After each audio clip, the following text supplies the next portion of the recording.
All right, it's just about fall, and we are going to celebrate fall by making Frosted Apple Blondies. Had to think about that in just a minute. All right, let's cook, y'all. We got a family to feed, and this time we got a family to treat. Okay, so I am starting with 2 sticks of butter, and I have 3/4 of a cup of brown sugar and a 1/4 cup of granulated sugar.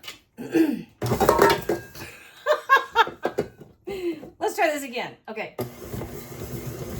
Yeah, it works better if you fasten the your bowl to the mixer. Okay, so then I've got 2 cups of flour in my bowl. Let me see if I can, there we go, that's better. And I've got 1/2 teaspoon of baking powder and 1/2 teaspoon of baking soda. I've got a teaspoon of cinnamon. I think it was 1.5 teaspoons rather. 1/2 teaspoon of allspice, 1/2 teaspoon of salt, and fresh nutmeg. Just about 1/8 teaspoon. This is very fresh. I just bought this batch. The fragrance is amazing, but you don't want to overdo it. Look how beautiful that is. I love fresh nutmeg. So we're going to set him aside. And we're going to check out what's happening here. Always make sure you're scraping down the sides of your bowl, because you want to make sure that you get everything well incorporated. Of course, like everybody else, I go a little crazy baking in the fall. And of course, in the Appalachians, apples are everywhere.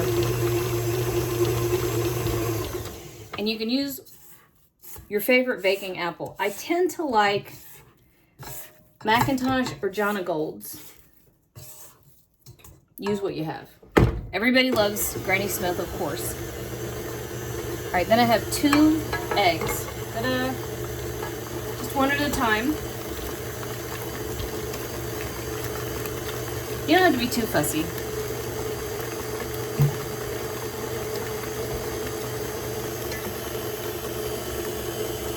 One of these days I'm going to figure out how to get a camera that can see inside the mixing bowl.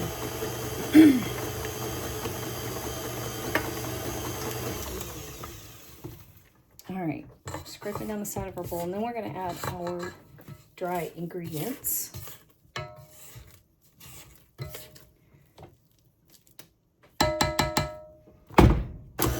What I was going to say is you can use whatever apple you like. Don't use Golden Delicious or Red Delicious. They just turn mushy. I don't really like those apples. They were bred kind of for shipping and storage, not for flavor, and they just don't have any. Not my favorite apple. Honeycrisp works pretty well if that's all you've got.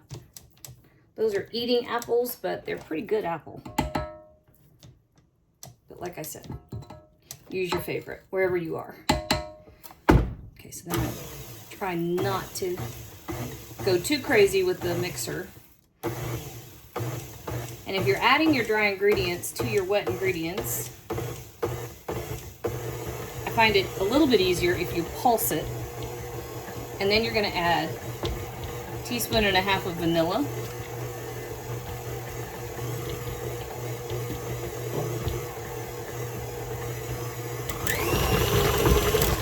And I'm going to scrape it down one more time.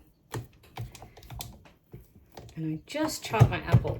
Chop your apple last minute because you don't want it to turn brown and oxidize too far ahead of the game.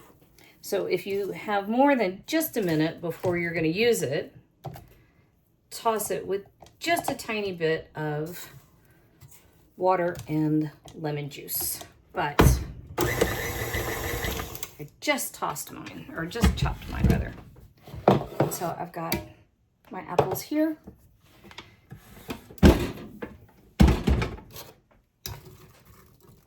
Did a very small dice on those.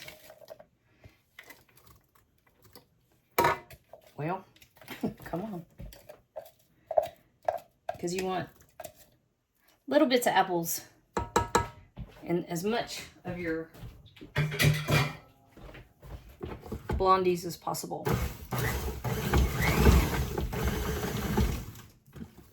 And so, there we have it. Okay, just kidding. I went with an 8x8 pan. It was too skinny. I didn't like the 9x13. I thought they weren't going to bake up nice enough. So I went with an 8x8 buttered pan, a 350-degree oven. So we're going to go in for about 20 minutes. I'm going to check it, make sure that they're done all the way through, but we don't want to overbake. So just once you're in for 20, check it. Make sure that they're done. You don't want them gooey in the middle, but you don't want them overcooked. So 20 minutes, we'll check, see how we're doing. All right. We were actually closer to 30 minutes. Okay, 30 minutes, and we are clean. There's a tiny bit of crumb, but we're also going to walk away and leave it here.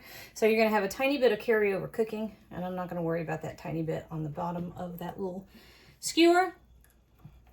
It does taste very good. Okay, we're going to leave it here and let it cool all the way down. And when we come back, we're going to make the frosting. Woo! Hi, puppy. I think we're going to go buy puppy toys. All right, our apple blondies have cooled. I have them setting over there, and we are going to make frosting. All right, so I have a stick of butter. And we're just going to whip that up. And I also have 2 cups of powdered sugar, and I sifted it just to make sure there's no clumps.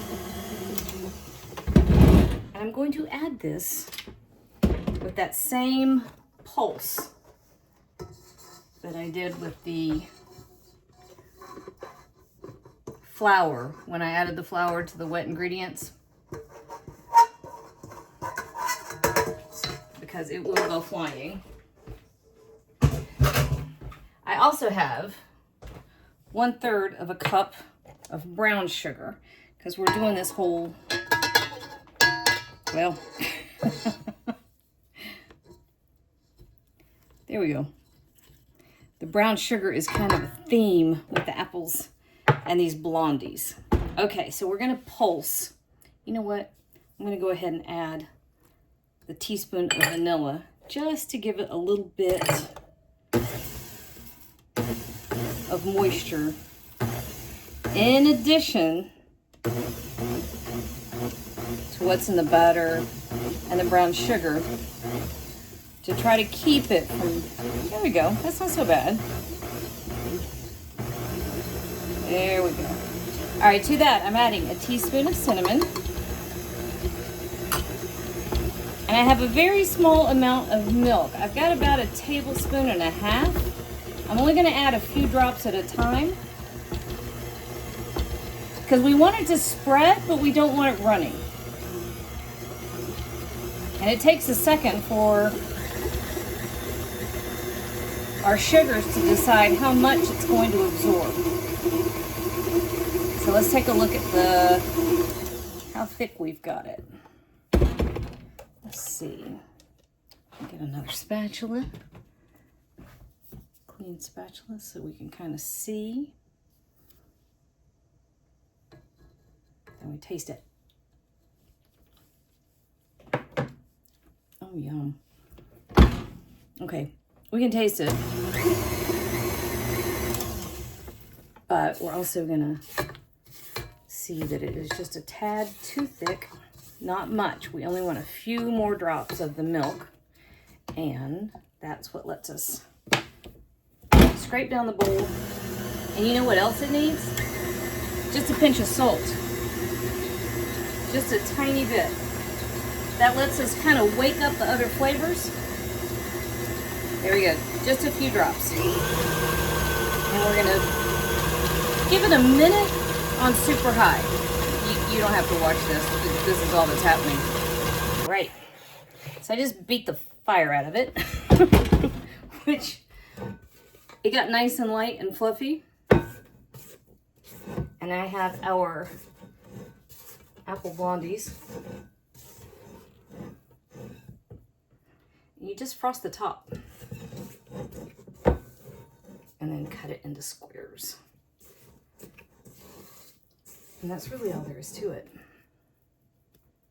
This is kind of a homey dessert, but it is delicious.